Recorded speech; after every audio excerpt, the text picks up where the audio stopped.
When we envision the ruins of the Forbidden Lands, two places often overlooked are the entrance gate and the Great Bridge. These are the first features we see in this mysterious and beautiful land, yet they are quickly overshadowed by the scale of the shrine, the expansiveness of Cenobia's city, or the sheer architectural mastery of Barba's arena. Today we are going to dive into the characteristics of these two structures, what historical inspiration may have driven their design, and what purpose they really serve.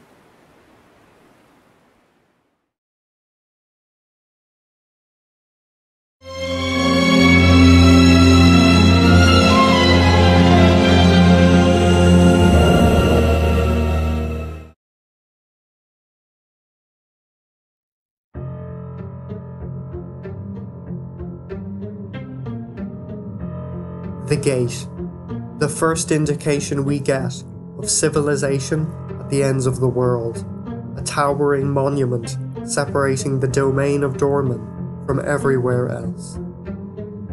In the first cutscene of the game, Wander and Agro approach the gate from the north, and we only get a brief glimpse of the gate's north side. The two towering monuments are iconic, and both extend out east and west to form a huge, ornate wall. Ruined blocks and crumbled pillars litter the north side of the entrance. This structure seems to have gone centuries without care. There are certain differences between the original game and its 2018 remake, the gate most notably undergoing alteration. The old version is much starker, with a rigid, blocky design. The new version speaks to an elaborate blend of architectural styles, from ancient Indonesian temples to European Gothic cathedrals. There is also a greater emphasis on pillars, spires, and buttresses. On the south side, a suspended platform connects to the Great Bridge, and in the remake, the gate is suggested to have an interior. Rows of arching windows give us a glimpse into dark corridors overlooking the Forbidden Lands. Subsequent out-of-boundary exploration has revealed these rooms to be empty. Nevertheless, the implication is intriguing. Was the gate garrisoned? These rooms acting as watchposts? While features resembling Merlons are visible on both sides, there are no indications of windows, arrow slits, or watchtowers on the north side of the gate. Why are there only windows on the south side? Was the gate designed to keep something in rather than out? As we shall discuss soon, this structure holds a special religious significance and may act as a barrier, keeping Dorman locked within this region. It is possible the gate was actually constructed after the abandonment of the Forbidden Lands. Nomad Colossus has pointed out 24 pillars lining the north side of the gate. 8 of these pillars have fallen, 16 remain standing. Nomad argues this is a reference to the original 24 colossi the game was planned to have, but 8 were scrapped. If we turn to real-life historical structures, it is apparent the gate to the Forbidden Lands is heavily inspired by Balinese split gates called Shandi Bentar, often used as the entrances to palaces and temples. In their book, Balinese Architecture, Julian Davison states, the threshold of the Balinese village is usually marked by a Shandi Bentar, which is also used for temple entrances, where it marks a transition from the secular world to the realm of the sacred. This is a perfect description of the gate in the game, a boundary between the known world, one presumably of little magic, and the unknown world, one of ancient, forbidden magic. Shandi Bentar are usually elaborately decorated with carvings and statues, and two towers stretching high into the sky, leading the eyes up to the heavens. The Pura Besaki is the largest and holiest temple in Bali, built before 1000 CE. Pura is Sanskrit. It literally translates to a place surrounded by walls. And in this way, we can call the whole Forbidden Lands a kind of Pura, surrounded by sheer cliffs and ocean, the only entrance to which is a split gate. Perhaps this is further evidence of my earlier theory that the Forbidden Lands was one huge religious complex. As for the defensive features of Ashandi Bentar, too often they have none. Statues may be erected to guard the entrance to a Pura, but the narrow entrance itself is always open. This, again, is reminiscent of the gate in Shadow of the Colossus. For such an overlooked feature of the landscape, this is surprisingly a lot to take in about this structure. Let's see now what we can learn from the bridge.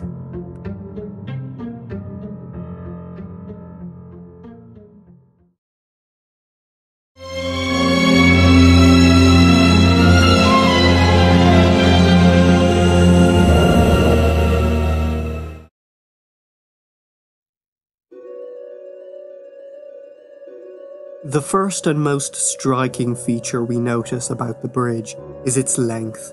According to the Team Ego wiki, it takes 8.5 minutes to cross on foot, and there are plenty of videos online of players attempting this.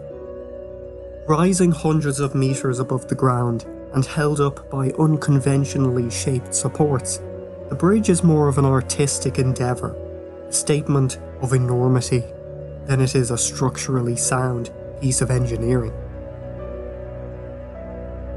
The walkway is narrow, dizzyingly so, and the scale of the thing speaks more to modern mega projects than ancient feats of engineering.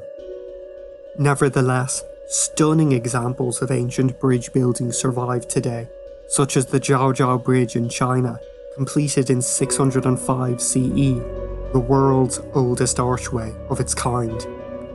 The Romans mastered the art of arched bridge building in Europe. In Context for World Heritage Bridges, it states, structural evolution achieved by Roman engineers is manifest in aqueducts, dam construction, and highway bridges.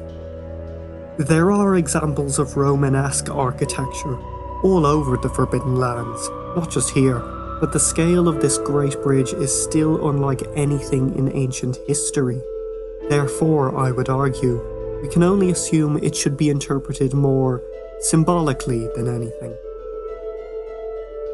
This is the only way into the Forbidden Lands, a thin strip of stone standing precariously over a valley, harsh, sandy winds stripping slowly away at the base. It could represent the unstable connection this ancient land has to the rest of the world. Lord Emon puts it best when he says the Forbidden Lands is but a memory, replaced by ends and naught, and etched into stone. In other words, few records of this place remain, and when the bridge collapses at the end of the story, knowledge of this land's existence is lost with it. From the dawn of storytelling, bridges have also been used as a metaphor for transition, moving from one plane of existence to another. Think the Bifrost from Norse mythology. In this case, moving from the mortal realm to the dark lands ruled by Dorman, from a place defined by life to one defined by death. Finally, I would like to say a few words on the artistic intention of the bridge. I believe these strange arches are not meant to just look pretty, rather they serve a purpose in leading the eye towards the shrine of worship. What do I mean by this? Well, okay, notice how in the opening cutscene, when Wander begins making his way across the chasm, The camera slowly pans left, following the bridge, and this shot goes on for a long time.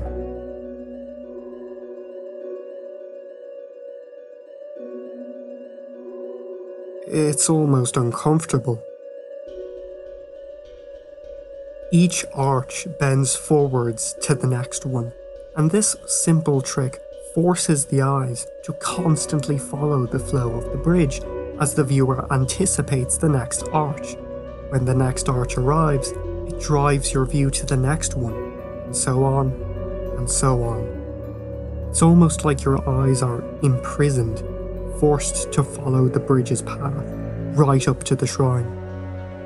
Perhaps this is just a technique used to make the player feel uneasy, and it certainly works for me, but it could also be interpreted as a message about Wander's journey. We are watching a love-struck young boy march confidently towards his doom, unaware of what is to come for him. He is a prisoner of Dorman and does not realise it. As players returning to the game with full knowledge of how this all ends, we feel powerless to stop it.